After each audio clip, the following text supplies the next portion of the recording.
වී පැදුරෙන් නිකිල යන කුරුල්ලෙකු ලෙස ඉගිල යන්න බෑ මට නිවැරදි ඔබ දකි. ඔබේ දෙතොලේ මොන කැටි බව නාදුන ලෙසින් නාදලු පුතේ වී පැදුරෙන් නිකිල යන කුරුල්ලෙක් ලෙස වී පැදුරේ ඉන්න කුරුල්ල යන්නේ කොහොමද? වී කුරුල්ල යන්නේ කොහොමද? පුතා වී මේක තිබ්බම කාලා උට ඇති වුණා මේ වී කුරුල්ල යන්නේ.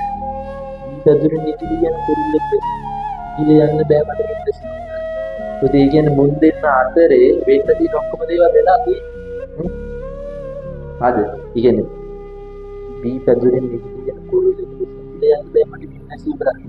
දැන් අපි දෙන්න කරපු දේවල් ඒව අපි දෙන්න විතරයි නේද මේ වෙනකම් ඒ ඔක්කොම කරලාද මේ කුරුල්ලේ පොඩි කාලා මට පොව දාලා යන්න බෑ. දැන් මෙතන කොහොම හරි යෝජනාවක් ඇවිල්ලා තියෙනවා නවත්තමු කියලා.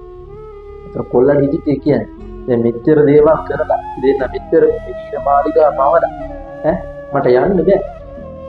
ඒ ඔය දෙතොලේ මොන කැටි බව නාදුම නැහැ. ඔය තොල් පිටි වල අර මොන කැටි බව මන් දන්නේ නැහැ වගේ නිකන් නාදලු වගේ කියලා කියන්න බෑ. මන් දන්නේ නැහැ වගේ කොහොමයි කියලා කියන්න බෑ.